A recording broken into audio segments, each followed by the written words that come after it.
Welcome to 10 Talk, an offering of Center for Self-Care. This is Mark Balser. Each 10 Talk investigates a meditation-related topic and is paired with a Sunday evening live online meditation session. I invite you to listen and join us this Sunday at 9 p.m. Simply visit www.center4selfcare.com and navigate to the Meditate for Self-Care link to learn more and join us. Thank you. Are you happy being busy, or are you busy being happy? Of course, the answer could be both. It could be neither. But we certainly live in an environment where speed is everywhere. My minister, Reverend Neil Jones, recently gave a sermon about the tragedy of speed. And he began, if you live in 21st century America, you have to listen to people tell you how busy they are. It's a badge of honor, this busyness. The busier you are, the more important you might seem to be to others. And with the technology and the marketing of our 21st century life, we find ourselves addicted to speed, addicted to going fast. And the poet David Whyte has written about it in a talk, The Tragedy of Speed.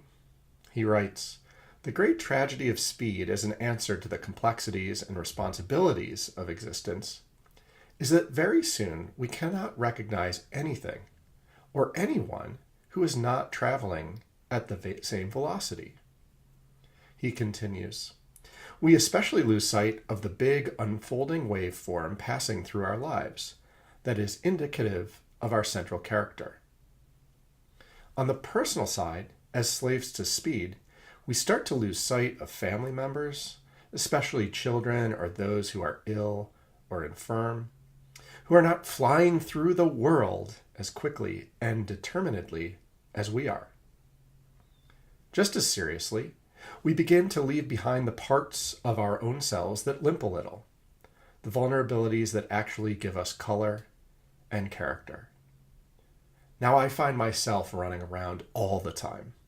Recently, I was running from one building to another to lead a guided meditation. So I found it ironic that I was rushing so that I could rest. And part of the point of this talk is not that we should slow everything down all the time, but to introduce choice into our experience so we can choose to be busy and choose to slow down. There's a wonderful poem from the Tao of Wealth. It's called Grant Yourself a Moment of Peace. Grant yourself a moment of peace, and you will understand how foolishly you have scurried about. Learn to be silent, and you will notice that you have talked too much.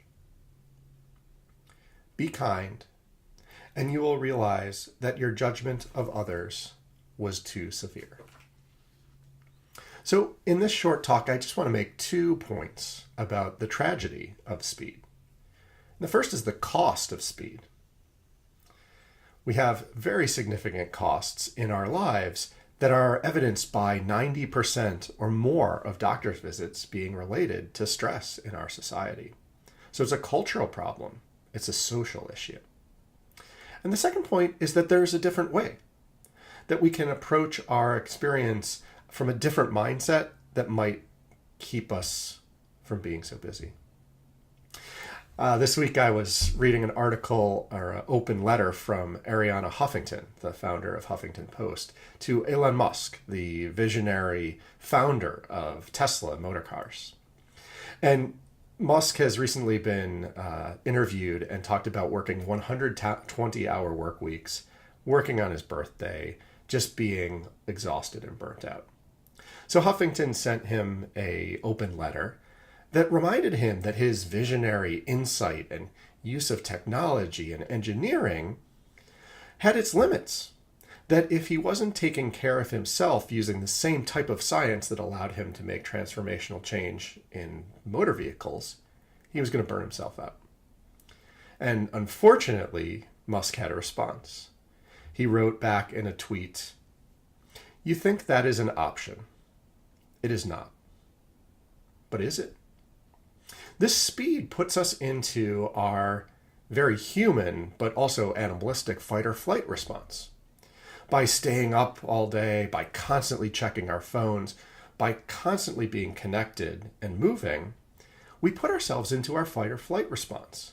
We teach our body that there's something wrong, because normally we should have periods of rest and work and rest and work. And so when we're in that stress response, that fight or flight response, a lot of things happen to prepare us for survival, but also hurt us in the long run. For example, our immune system turns off. Our digestive system doesn't operate as well. Because if we had a true survival threat, imagine 10,000 years ago you're being chased by a tiger, we didn't need those things. Didn't need to worry about getting a cold if we were getting chased by a tiger.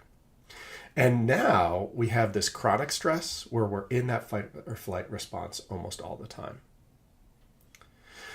The research shows that the cost of this speed, the cost of moving so fast, has mostly an impact on our emotional reactivity.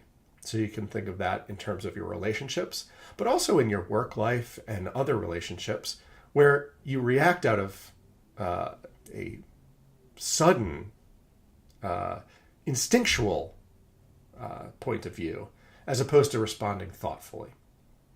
So we're really good at what we do, but we neglect parts of ourselves that don't fit with our plans, our dreams, our goals as we're moving fast. It's the part of that is sacred, that is doubtful, that needs rest and attention, that we need to turn our attention back towards. Think of yourself of the cost of being on call, the cost of checking your email first thing in the morning, the cost of putting your phone right on the table and getting interrupted during intimate, meaningful conversations, the cost of checking Facebook while your child or parent is trying to get your attention, the cost of not being fully engaged with the experience that's right in front of you. Now, there certainly is a different way. And one of the things I'd encourage you to reflect on is, what would you do if the world stood still for 24 hours? Take a minute just to reflect. What would you do if the world stood still for 24 hours? You were the only one moving. Everybody else was frozen in suspended animation. Even notice your reaction to that question. Do you find yourself relaxed, stressed, excited?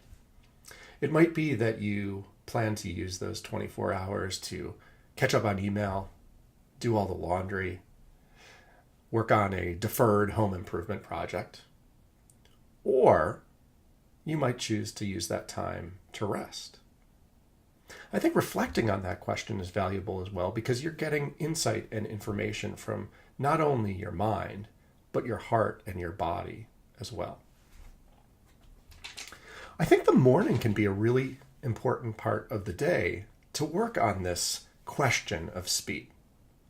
The fact that there is a different way to approach our world other than the hamster wheel of accomplishment or attempted accomplishment.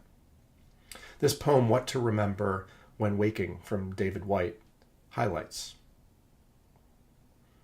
In that first hardly noticed moment in which you wake, coming back to this life from the other, more secret, movable, and frighteningly honest world where everything began, there is a small opening into the new day, which closes the moment you begin your plans.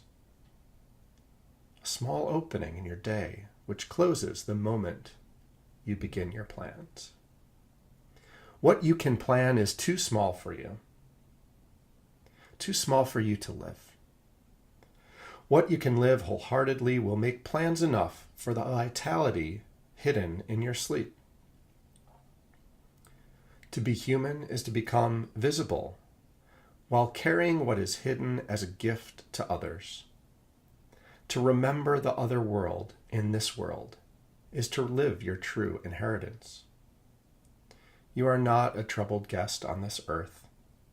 You're not an accident amidst other accidents. You are invited from another and greater night than the one from which you have just emerged. now, looking through the slanting light of the morning window toward the mountain presence of everything that can be, what urgency calls you to your one love? What shape waits in the seed of you to grow and spread its branches against a future sky? Is it waiting in the fertile sea? In the trees beyond the house? In the life you can imagine for yourself? In the open and lovely white page on the writing desk? To remember the other world in this world is to live your true inheritance. So we simply need to touch with it. We don't need to spend all our time, shave our heads, become monks to connect with the refuge that we all have inside of us.